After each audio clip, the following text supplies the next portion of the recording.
Welcome to The Impact Equation, conversations with leaders shaping a brighter future, with me, Adam Pike.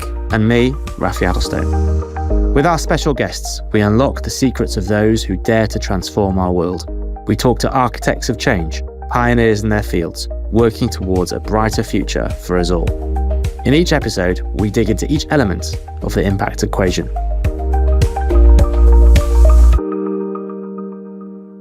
Today, we're joined by Brett Wigdortz, a visionary entrepreneur and leader in education and early years childcare. Brett is the co-founder and CEO of Tiney, a fast-growing startup transforming childcare for parents, practitioners, and children.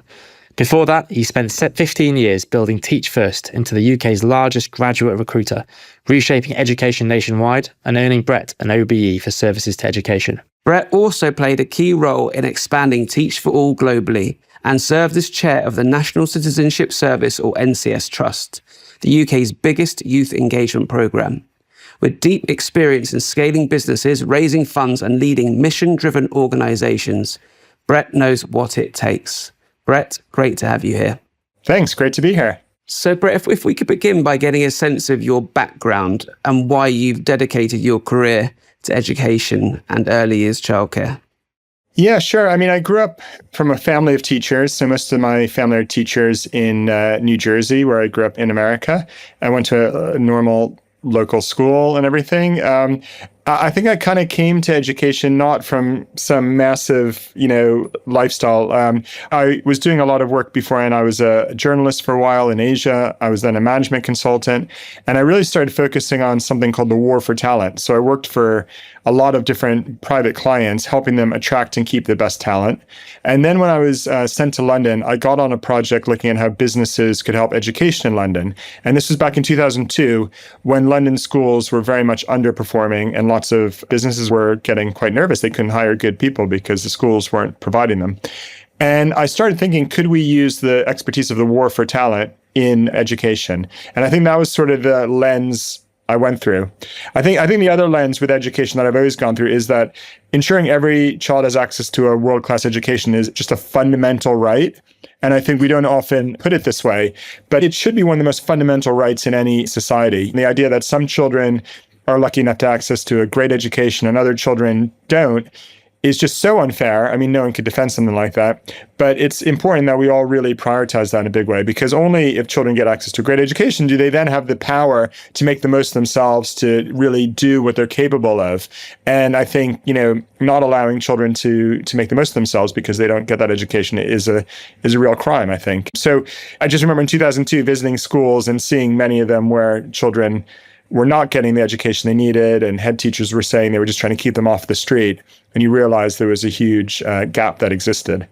Before you went through this experience and had this project, did you have an inkling that you wanted to go into sort of social entrepreneurship, or was this news to you that you decided to do that? I think I was always really interested in being an entrepreneur and really interested in social change. So I think that was something I was interested in. I think it was kind of serendipitous Teach First, because I got on this project. As part of the project, I wrote a plan for how businesses could help education, and it was all around the war for talent. How can businesses attract the best talent to teach in low-income schools as part of a leadership movement? And then after the project ended, I realized no one was going to take this up. And I spoke to my boss at the time, Ian Davis, who was head of the London office of McKinsey, and said, could I take a 6-month sabbatical to try to move this forward since no one else will? And, he's a fantastic leader. And he said, yes, great. And, after 6 months, I thought this is much more exciting than being a management consultant. And then I ended up doing it for 15 years.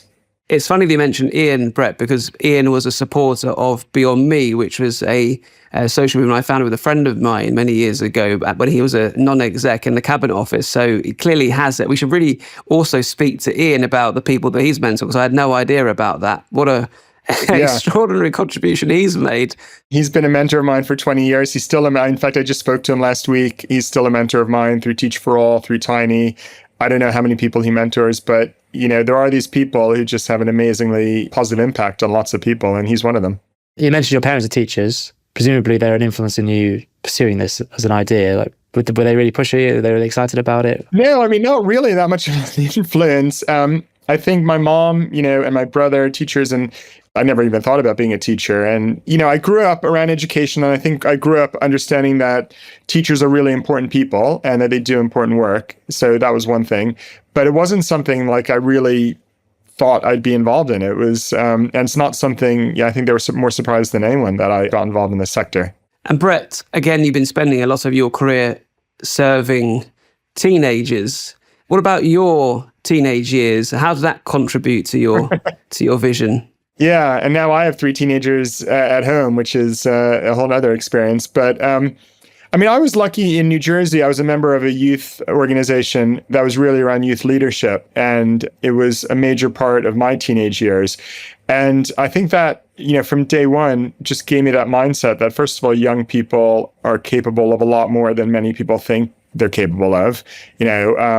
My great-grandmother lived to 105, told me stories about when she got married at the age of 15 and then led the family in World War I when she was 18, et cetera, et cetera. And, I don't think you have to go far to find stories of teenagers who do pretty incredible things. So we do sometimes infantilize our teenagers a bit. And I saw that when I was a teenager, like being part of this group that was totally youth-led, that was able to achieve great things. And when you're a teenager, you often make mistakes and you don't do it well. But then, you keep on going. And I think you learn that you can succeed from mistakes, and you learn lots of things are possible. So it's a great lesson to learn at a young age. That's absolutely right. We featured one of our friends on the podcast towards the beginning, Jack Proviso, who led the youth organisation that I also work for and was part of here in the UK. And when he was 22, leading his organisation, he had more responsibility in terms of budget, in terms of people, in terms of impact than he would have done until basically now, 20 years later. And, that was an incredibly inspiring and developmental opportunity that he had that he wouldn't have otherwise. And I think maybe that's part of why you got involved in NCS. It's like, how can we help young people today find opportunities to take responsibility and to do exciting things? Yeah, I was really excited about NCS. I wouldn't say I'm a massive Tory or anything like that. I'm not. But this was something where I think David Cameron got it right. And it was on the idea of youth leadership, the idea of bringing people together from different backgrounds and different areas of the country together into one place. And it felt like a really powerful movement for change. It was the biggest youth program in Europe.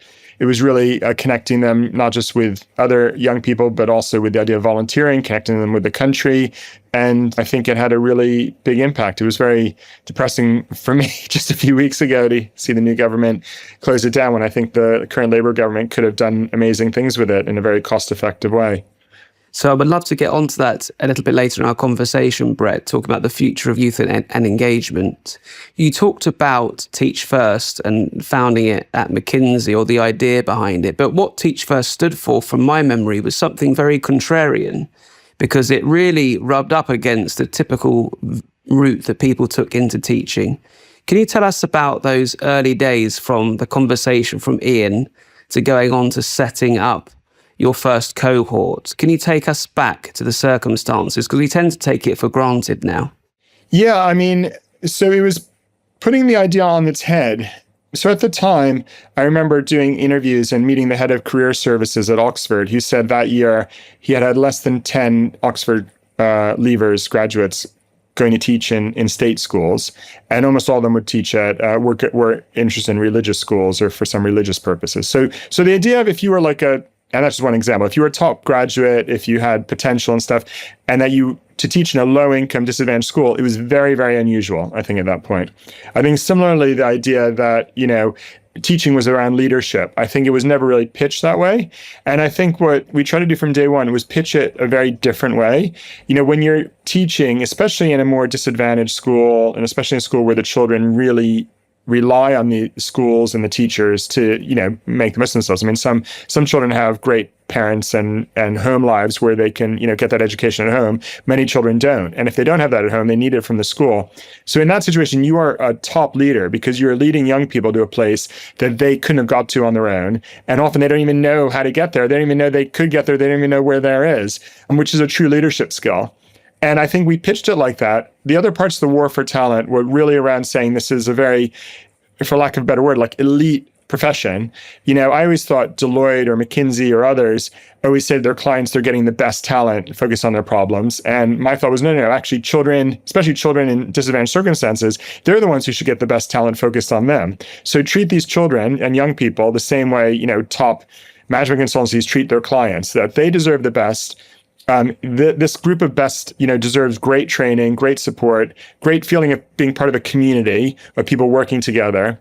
And I think the other way we kind of switched on its head, which I still agree on, is teaching doesn't have to be a lifetime job. And I often had major battles with people who disagreed with me on this. Like, I think it's absolutely amazing. My mom has been a teacher, was a teacher. She's still in education in her late 70s. So she was a teacher for about 40 years and has had a huge impact. And teachers who stay for decades are incredible.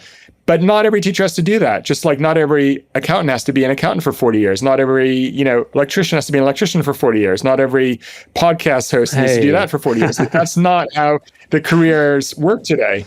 And we put on tent that said, actually teaching, it's great. Even if you just do it for a few years and you help the kids, you gain skills yourself, and then you can use those skills in something else. And don't be ashamed of that. There's nothing wrong with that, because every other career out there is pitched that way. So you don't have to feel bad about if that's how you take teaching. So take us to the story then. So you emerged from McKinsey, you've got your paper that you've written, you've decided to take it on.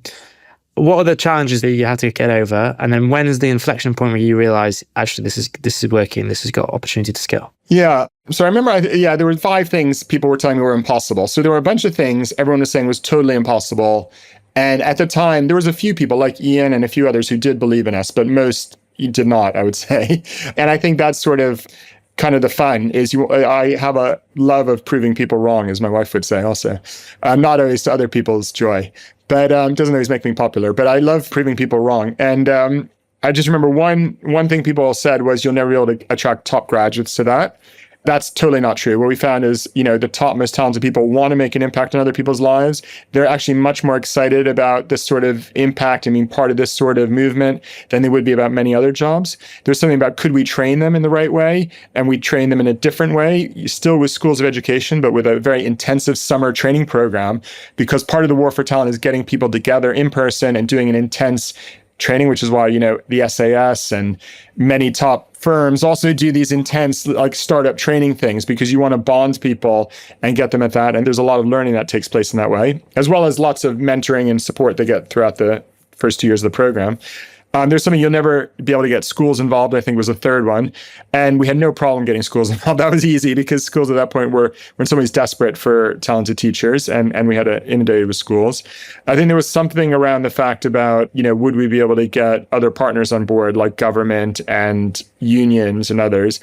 And, some easier than others, but we were able to do it. We worked very hard at being very collaborative, but also, being really clear on our vision, mission, and values. And I would say to any startup person, you don't compromise on those 3 things, and then you can compromise on other things. And then the last thing, which, I think no one thought I was the right person to lead it, and I probably wasn't, because I was in my 20s. I had only been in England for months. I didn't have any education experience. I had no leadership experience. I'd never managed anyone in my life. So, there might have been someone else better than me to lead it. But at the very least, I think I intuitively understood the vision, mission, values, the core part of what we're trying to do. And at least, I held that very tightly, which I think was very important for the first leader of Teach First. So Brett, Teach First went from a startup charity to a charity that was really operating at a significant multi-million-pound scale. At what point did you feel like it reached sort of breakout velocity? Yeah, I think there was a few moments of breakout velocity, and I can remember them. I remember one moment we were just setting up the first year, and we're thinking, okay, will any university students be interested in this? And I remember us doing an event at Oxford and, thinking, okay, let's just book a small room at the Milk Round because we want to fill a small room. And I remember 20 minutes before the session, it was packed, and there were people outside, and we had to get a bigger room, and that was packed, and there were still people outside. And then we had to do 3 sessions, and you just realized. And that was exciting. I still remember that was one of the best days of my life. Just seeing that. And that was right at the beginning where we all sort of thought, okay, yeah, we are onto something that people, we hit something here. There was some product market fit, so to speak. There were a few moments where I think a few years in, I remember Gordon Brown was chancellor and he made an announcement in a budget speech about wanting Teach First to grow. And that was exciting. Michael Gove, when he was in opposition, we had lots of meetings with him, and he said, look, if we win the election, he was a very big Teach First fan. And I think that was, a good good support to get him in different ways. So we had some good cross-party political support at different times. So I think there were like a few moments throughout it. And, I'll always remember that first summer institute, the training institute, when we didn't know what we were doing, but we had just like 180 amazing people who were in this journey with us, who I consider, to be the co-founders of Teach First, basically. That's a lot of co-founders, Brett. Yeah. So track forward now, 15 years later or even longer. How do you see Teach First today as part of the establishment of the education system here in the UK in a way? Like, what are the challenges it still needs to, be focused on? Like, what direction should it be going?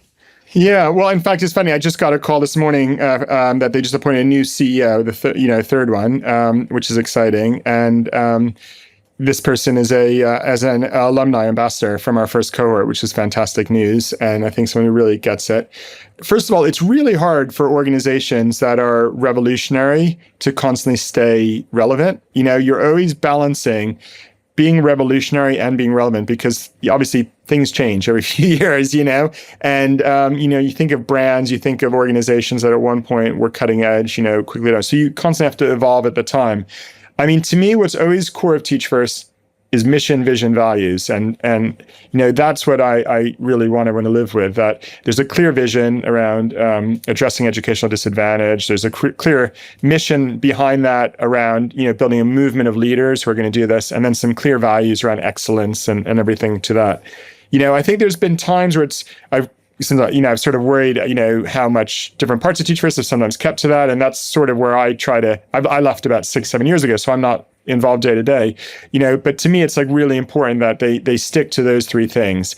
And it's around this movement of leaders addressing educational disadvantage. Now, there's lots of ways you can change that over time, but keeping that current has to be like the core goal of probably the new CEO when he starts.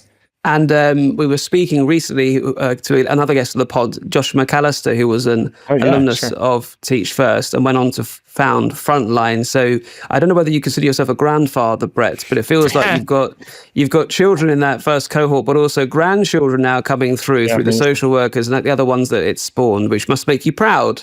Yeah, it makes me totally proud. I mean, Josh is an incredible leader. He was just appointed, I think, as PPS in the cabinet office. He was elected. I think we had 6 MPs elected in this last election. Wow.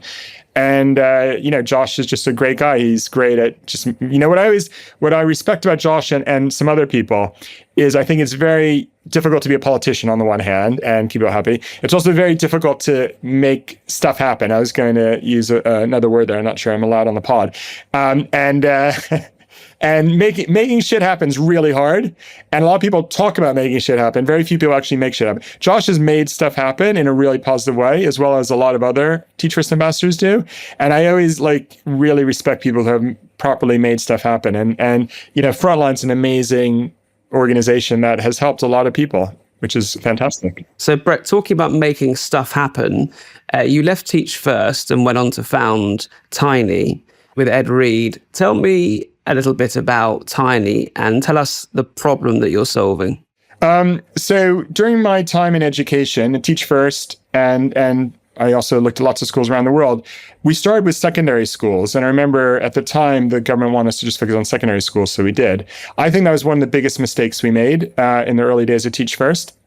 Really quickly, you realize the importance of primary schools, which I think are even more important than secondary schools in children's development. There's lots of evidence on that. And then you start realizing primary schools aren't early enough. Actually, there's more and more evidence that the first 3 years or 1,000 days of a child's life are the most important, days of anyone's life, because there's been really incredible. I went to a conference just a few months ago with some of the more recent brain science on this. I mean, there's been proper studies done showing how neurons link up during those first few years, and just really how vital early years is in a child's education. If we were to spend money logically in education, we would spend more money on preschool, on early years, than we would on secondary school or universities, if you look at actually the impact it has on children's life chances. So I started thinking, how can I do something in early years? That was the start of my focus after Teach First. And then I thought, okay, what's the constraint in early years? And the constraint in early years is there's just not enough great people out there who are practitioners. That's the constraint. We need more practitioners. Because of the ratios, you need one amazing practitioner, teacher, for every 3 or 4 children, right? So you need a lot of amazing adults focused on this. But the problem is they're not paid very well. I mean, they're paid worse than teachers. There's all sorts of problems with their conditions and everything. So that's what led me in the start to think, how can we get more great people into that? How can we build this war for talent in early years? And I got very excited about childminding, which is people running these small businesses, in their home or now maybe outside their homes. But it was very difficult for people to do. And I thought, okay, is there a way to use tech to enable people to run these businesses really well? The education part, the business part, which most of these people, don't enjoy, the customer facing part. And so I looked for a great tech partner, found in Ed Reed and John Newbold, my two co-founders, and thought, okay, can we create a real operating system for childminders? And that's what we've been working on the last 5 or 6 years. And I guess looking from the Teach First to the Tiny journey, Brett, just wanted to draw a link, a thread from one to the other. What lessons did you draw from Teach First that were directly applicable to Tiny? I mean, both are really based on this idea of the war for talent, which I guess is the theme of my career, which is, it's a different type of talent. You don't have to be, maybe a top university student to be a great childminder. You do have to be a great, talented individual who, is really good with kids, who is very disciplined in many ways, very organized, and the whole idea with Teach First and Tiny is, how do you attract this talent? How do you support them? How do you, make this feel like a great career for them? I think that's one thing that's similar. I think the other thing that's similar is, just the focus on children and excellence and the belief that every child deserves excellent education from day one. So I think that's probably the thread between the two. Does Tiny also focus on disadvantaged communities particularly, or is it more broad? So it focuses on all childminders, but a majority of our childminders do work in disadvantaged communities. And, it was one of the things I liked about childminding is they're more likely to work in isolated communities, in, coastal rural communities, and in low EDACI, as a way to define disadvantaged communities. So bring us into the sort of the room with a childminder. We've got young children, and my children went to nursery. I actually have nephews who go to childminder, so I have a bit of background. But tell us a bit about the sort of what it means to be a childminder in a particularly difficult area, and what the challenges are that you're trying to solve for them through Tiny. Yeah, I mean, so the number of childminders has been dropping substantially in the last 20 years. We had about 80,000 childminders in England about 20 years ago. Now we have about 22,000. That's not because there's not demand for childminders. So first of all, it's very hard to become a childminder.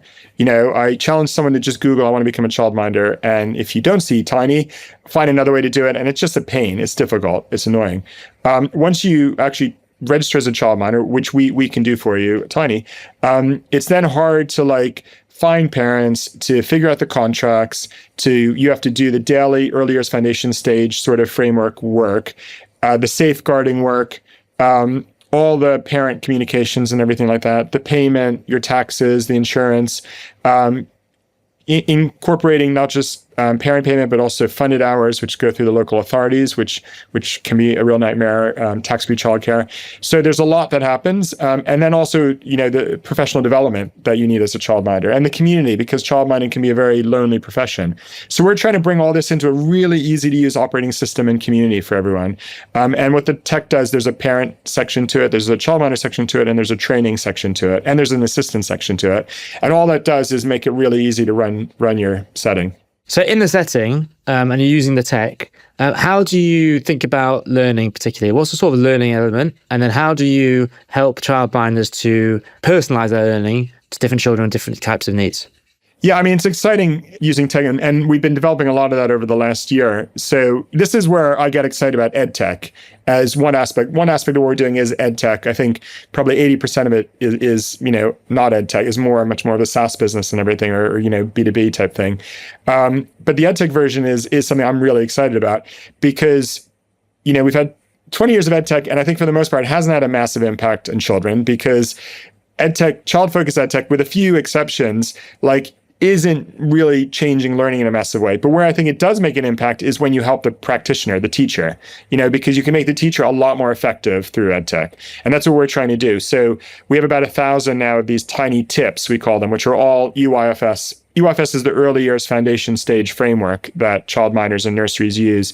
It's a very good framework. It's an England framework, which is also used in other places in the world, because I think it is very good. And all of our tips, are coded within this framework. We can track what childminders are using around the USF framework and where, they have gaps, where where sections of the framework they haven't done work with kids. We're doing more and more now tracking where the children come out at the end of it so we can see children's development, and parents get a weekly report showing what activities the childminder has done with the children, which is really exciting for follow-up activities. So what we're starting to be able to do is really differentiate per child, give the parents a way to further what the children have done in the setting, and then to help the childminder actually figure out, to start pushing out activities that they should be doing. If they have 3 children tomorrow, we could start saying to them, look, you should do one of these activities potentially, because based on where those children are. Explain to us, Brett, how the UK compares in the early years to other countries. You hear about the Scandinavian models and you hear about other countries investing a lot more. Are we really behind on this in this space? Well, I wouldn't say England is behind, to be honest. I mean, so like many things, there's good and bad. I think on the good side, I think the regulation in England is pretty good. EYFS is a good framework. There may be better ones, but it's certainly one of the best globally. So that's good. And I certainly fight very hard. The previous government at different points was thinking about removing EYFS for childminders, and I fought very hard against that because I thought, it's a really good framework. I think childminders and nurseries are regulated, in my mind, mostly in a good way. I think it's really good that there's an inspection regime, quality control, safeguarding. I think actually, if you look globally, I feel, with some exceptions, there's probably the right amount of regulation, which, is probably unusual to say about something. In the last year, started under Jeremy Hunt and continued under the current government, there's a lot more funded hours. I mean, the government is now paying for 30 hours a week during term time for most parents, if you're earning under £100,000. So I would say childcare in England is a lot more expensive than most countries in the world, which is a problem. But with this new funded hours, I think that's changing. And there's a massive change happening in childcare in England. So I think the big problem in England is there's not enough practitioners broadly. I mean, the current minister has said he needs 40,000 more early years workers this parliament, which we think we could hopefully help him get. So you need more people in. But I think on a whole, there's some positive things about the British early years system. How does that work in terms of you scaling the number of practitioners? So is the government investing in you to do training, or is it just through the sort of growth of the childminding industry? Yeah, no, the government hasn't invested anything in us. And I think there's some structural things that are problematic with childminding. So the way it works with childminding is you either are regulated by Ofsted or you're regulated by a childminding agency like us. And the problem with childminding agencies is we have to regulate our childminders in a much deeper way than Ofsted, which I think is good. So there's a lot more regulation. We have to visit every year. We have to do a lot more professional development and everything. But the government doesn't pay for that regulation. So what we've been asking the government is childminders should get a voucher that they can use to be regulated either by Ofsted or a CMA, as opposed to getting it for free for Ofsted and having to pay for CMA. So I think that's a big constraining factor why there's not more childminders, because most childminders don't want to be regulated with Ofsted. And as a result, numbers are dropping. They're usually happy to be regulated with us or CMA because we know them really well, and it's a high quality bar, but it's much more of a critical friend relationship. But it's very expensive. It's more expensive than it would be with Ofsted because we're not subsidized like Ofsted is. Brett, just to talk a bit about the building of the business part of it, because I'm sure that Tiney has been this easy breezy journey for you, Brett. Yeah, simple. No challenges whatsoever. But for social entrepreneurs and others out there that are listening that are either thinking of or are currently building their own businesses, can you tell us sort of what it takes and what you try and do every day, personally and for your team? So, I mean, no one, unless you're incredibly lucky or have a really rich parent or I don't know, or incredibly foolish, it goes into entrepreneurship because they think it's an easy job or it's an easy way forward. I mean, it's not. Maybe people hear the success stories. For every success, there's, I'm sure, at least 10 failures. For every success, there's many, many sleepless nights. I call them valleys of death, because you want to climb out of the valley. I had a mentor who, when we were struggling to teach first, said, "Does it feel like you're in a valley of death or a cliff of death?" And I laughed. I said, "What the hell are you talking about?" He said, "If it's a cliff, it means you're dead. If it's a valley, then let's talk about how you climb out of it." And I think in entrepreneurs, you're constantly thinking wherever you're in, it has to be a valley, not a cliff. So you're constantly spending all your time thinking, how do you climb out of these valleys of death? Like, how do you succeed when it looks impossible? Because... What was the deepest valley you've ever been in? Oh God, I could be here all day. I mean, with Teach First, when we started, the minister turned us down and said it will never happen. So we had to find new ways around it. Tiney, there was a point during COVID where we almost ran out of money because we couldn't open child minding settings. And I made a mistake. I didn't think COVID was going to continue for 2 years, and I should have handled that very differently. There's lots of moments where Teach First looked like it was going to fail through the years. I think you just constantly, as the entrepreneur, you need to be the positive, and it's that balance. Like, you need to be positive, you need to be forward thinking, you need to, be really looking like everything is possible. But obviously you can't be so ridiculous that people don't listen to you anymore. So getting that balance right is really difficult sometimes, I'd say. I've only recently sort of moved into operating a small business, running a small business. And that's been one of the biggest challenges, is knowing how transparent to be about the challenges that you're facing. Like, you want to be positive and you want to be telling a really good story, but things are, tough. How transparent should I be with the team? How transparent should I be with my mates, with my family? Like, how much should I project those worries? And I think it's a skill to be able to have that balance of it is of authenticity, but positivity. Yeah, I mean, you should always have someone you can be totally transparent with, whether a spouse or someone. I think that's really important. So you're not keeping it all to yourself. But, I try to err on the side of transparency, and sometimes maybe too much, where you don't want to upset people or worry people. But I like to think, for the most part, I'm a very transparent person as much as possible. Because part of that is I kind of, I think Steve Jobs was famous for having this reality distortion field, if people heard about that, where and I think every entrepreneur has a little bit of that, where, as an entrepreneur, you're distorting reality a little bit, because otherwise you wouldn't be creating something that doesn't exist. So, you have to believe you're going to be successful at all times. And as we sit here today, Brett, and Tiney, is it where you want it to be? What's on the cards over the next 12 to 24 months for you guys? I mean, no, it's not where I'd want it to be, because I would have liked it to be bigger and more successful than now. And I think I'm always, people said, like, did you think Teach First would be the biggest graduate recruiter in the country? And I was like, yeah, I did. I thought it would take 5 years. Instead, it took, 12 years. So I'm always, I think, like, maybe thinking bigger than it. But it is in a good place, and it is really exciting. I mean, it's been a little over 6 years now. We're now the 4th largest provider of childcare in the country, behind 3 of the big nursery chains. We're by far, we're now recruiting almost half of all new childminders in the country, and by far the biggest childminding agency. So, there's some real exciting scale happening. I'd like to be bigger. We're still about 1,200 childminders, and, we should be, we want to be about 10 times bigger. And I think there's a massive possibility to really, change the market in England. So it feels like we're making good progress, but we have a long way to go.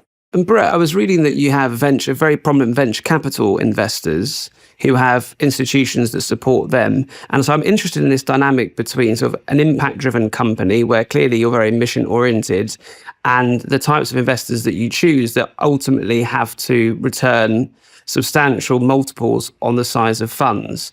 Has that ever been a challenge for you? Is that a conflict, or is it complementary between all of you? I mean, I think it is mostly complementary, and we've had some good investors who are, a bit more impact focused than some others, but all VCs are, looking to return their fund. Where it's complementary, and where I like VC funding, is they're very focused on growth and scale, and so are we. And I think in the charity sector, I often have the problem where most of the charity sector isn't, with some exceptions, obviously, a lot of the charity sector isn't focused on growth and scale. I think there's too many small charities that are doing wonderful things, but aren't thinking through how they can get this to more people. There's probably too many small charities, I think. And I think part of that is to do with charity boards not being very ambitious, being very risk averse. Even at times at Teach First, we had that where I really had to push my board to do things to grow and scale, in ways that were outside of their comfort zone. And you don't get that as much in the VC world, because they want you to scale and grow. So I really like that. I think our investors, for the most part, understand that we're in something where we're dealing with small children.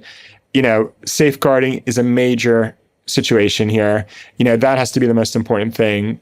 So I think there's a good alignment that, they wouldn't have invested in us if they just want us to be like, a 100x growth in 1 year, because that's just impossible when you're working with little kids and you want to do things right. So talking of 100x, so we've got a partnership with the podcast with 100x Impact Accelerator.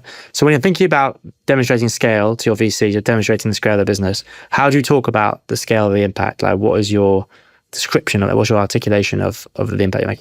Well, I mean, for a VC, I talk about metrics first, which is, annual recurring revenue, cost to serve, cost of acquisition, lifetime value, those sort of metrics, which we're looking to maximize and are looking good.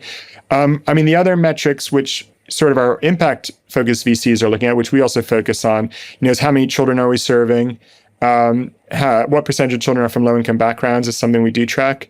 What's the CSAT, what's the satisfaction of parents and childminders? I mean, that's the impact sort of measurements. On that point about the percentage of disadvantaged backgrounds, do you want to grow that? And where are you and how far away are you from your target? Yeah, we're about half. And, we don't have a goal to grow that because but we want to make sure, I guess, that this works really well in low-income areas. And it's actually working even better in low-income areas now because of the new funded hours, because obviously, now more parents in lower-income areas are eligible for the funded hours to pay for these childminders, which is really good. Do you track onward attainment? So how the kids could go through Tiney do at primary school and then secondary school? Yeah, I mean, it's been a dream to do this for a few years. We probably started talking about this 5 years ago. We're like months away from that. So we're getting close. It's not easy because of the children going to lots of different primary schools and lots of things to track. It is on our roadmap and we've started working on that. So I'd say if you spoke to me in a year's time, I would be able to say yes. And it's something we definitely want to be able to do. So Brett, you've had Teach First, high schools and primary schools, now Tiney, childcare. What's next? Is it sort of prenatal care? Like, what's the next sort of topic you want to engage in? So it's funny you say that because I did an April Fool's message a few years ago when I was at Teach First. And I like to do an April Fool's Day message each year. And I could tell you two of my best. This is one of my best, which I'm quite proud of, where I sent a message to everyone at Teach First saying, we had just gone to primary the previous year and we had just started doing a bit of reception earlier. As I said, really good news. We're doing teach prenatal. And I wrote a whole story about it, how, we're going to start, getting exceptional graduates to talk to pregnant women in their stomachs and, different things like that. And what was kind of interesting was just how much everyone believed me. People definitely, people definitely believed everything I said. So first of all, I think that was a joke, but this conference I went to a few months ago where I was talking about the importance of first 1,000 days, one of the things they talk about, that first 1,000 days, they also talked about the 9 months prenatal as being incredibly important. And there is a lot that happens then that I'm sure someone will work on, but probably not us. So if it's not prenatal, are there any other sort of pressing social problems that you're worrying about that you're seeing as like something that really needs? Yeah. I mean, there's so many social problems. I mean, I am so worried about so many things. My time at NCS again said to me, young people are just getting a bit of a raw deal. And I worry about this generation in so many ways. If you think of what have they been through over the last, 15 years, whether it was the 2008, economic collapse, COVID, all sorts of other problems, wars, other things. And I think many of them feel insecure about their futures. Obviously, there's less interaction with other people. I'm sure many of you have read The Anxious Generation, which is a really eye-opening book that speaks to what I've seen. Also, my experience working with lots of young people is, they need to be part of communities. They need to be interacting in different ways. They need to have hope for the future. I think many of them going to university are probably getting a very raw deal and borrowing a lot of money in a way that won't be paid back, and they're kind of being lied to by society a bit. And I really worry about that. And I wasn't happy with the fact that this government closed down National Citizen Service. I think they could have used it in a really positive way, and they missed a trick. So I'm really hoping that they take this as a serious issue and look for other ways to deal with young people. So Brett, you're invited to be the Secretary of State for the day, and what to do with NCS comes across your desk. What should government be doing to seize the moment and counter some of these challenges? Yeah, I mean, so first of all, appreciate and sympathize with the government that they're in a very difficult financial crisis. They don't have a lot of money to do things. NCS had very good value for money, and I could go into details and everything. And I think at different points in its history, maybe it spent too much, but it certainly wasn't the case in the last year or two. First of all, reinstate NCS. I would make NCS even a deeper part of young people's history. Like what I always thought is it should be integrated into people's school time. People should spend a month where they come out of school and do some NCS work, where they're interacting with young people from other areas of the country.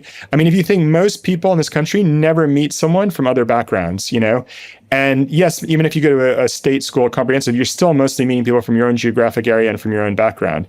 So, that to me is a massive problem that, and disassociates people from feeling British, from feeling, part of a wider country. So if I could do a perfect thing, I would say, every 16-year-old has to take a month out of school as part of NCS, do them with a school very opposite to them from a different area of the country, from a different socioeconomic background, have them do volunteer work together, have them get out of their comfort zone in different ways, learn from each other, and lead together. That would be one thing I would do, which wouldn't have to be expensive, but could have a big impact in starting things. Did you ever consider trying to get into politics, Brett? Is that anything on your radar? I have so much respect for people like Josh and others who are in politics, because I just think it's so difficult, and I really do. I respect almost 99% of the politicians. There's some who I wouldn't, but almost everyone, because I do respect it. Like, it is a hard job. You don't have as much power as you think you have at different places, and you have to deal with a lot of different stakeholders in very different ways. And I really do respect them. I think I'd find it very difficult to toe a party line. And I think it's difficult, that's why I respect Josh so much, because he's managed to toe this very well between being an entrepreneur and being... I think Lord Wigdortz could be in your future. You never know. Yeah, has a nice ring, sure. But I think it's hard to be like an entrepreneur and, really push the boundaries and be involved in party politics where you're part of a team. I think there is some tension there. Okay, well, unfortunately, we've come to the end of our time together. Brett, it's been a fascinating sort of spin through all the most amazing things that you've achieved with Teach First and Tiney and NCS. Really grateful for the time you've given us and sort of the insights you've shared.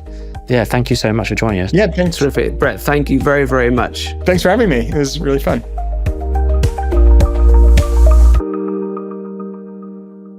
Rafi, so what do you make of that? On this podcast, we talk about impact at scale.